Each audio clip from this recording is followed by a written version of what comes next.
Hi folks, and welcome back to my garage. I've been helping my friend Simon with his SR engine, and I've assembled it now. Cylinders on, obviously the gearbox is in, so the crankcase halves have been screwed together. So I've never done it on an SR engine. I want to do a quick pressure test on this, and for that purpose I've got this rubber thing for a table leg, which I'm going to put onto the intake manifold, and I've 3D printed myself a rubber disc or TPU disc on my 3D printer. But you could improvise with something else here, and the union nut from the exhaust to close this side off. And then I'm gonna use my where is it? My blood pressure measuring device here, which is connected to a spark plug, and that's going to go in there, and then we'll see whether it's going to hold its pressure. So I've now installed the blood pressure measuring thing. I've put that on here with a cable tie as well, and on this side I've screwed that on that lid. So let's see what happens. I've also got some dishwashing liquid, soapy water on the ready to see whether I can find any leaks. Alright, so let's pump this up. So obviously something's not holding. Start spraying around and see whether I can find any leaks. Let's have a look first of all here, whether that thing is actually holding. Seems to be okay. On the head screws, no bubbles here. On the cylinder head gasket,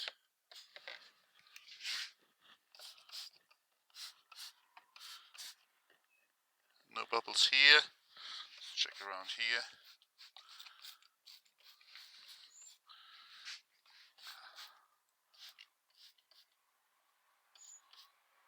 Can't see anything. It's still slightly losing pressure. Let's check out this area here.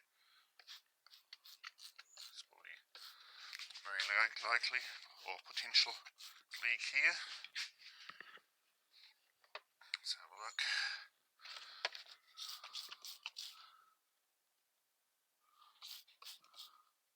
That seems to be okay. Let's try the foot. It's all new gaskets, of course.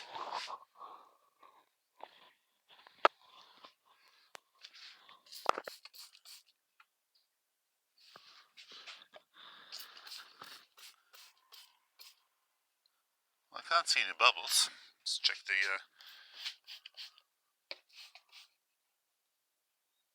oh, here we go. Just a tiny little bit of bubbling happening at the crankshaft here. You see that?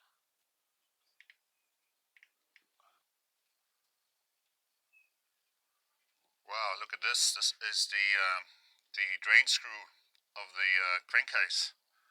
And yeah, man, it's certainly leaking from there. So I quickly replaced that one. So I've replaced the gasket of the drain screw now. Let's have a look. I'll pump it up again and see what happens here. So just discovered, despite having replaced the gasket, there's still a little bit of bubbling happening here. So I'm going to use a bit of the old Tri-Bond sealing compound now on that gasket, and hopefully that'll fix the problem. So I've sealed this gasket now with some Tri-Bond. You can see it's black around it, and I've pumped it up and it's holding it nicely at just under 200. And if I spray on that area, obviously there's nothing happening anymore, so that's really good. I'm just putting a little bit of water into here. Yeah, it's a tiny amount here, but you can see that the pressure is almost not dropping, so it must be absolutely minimal.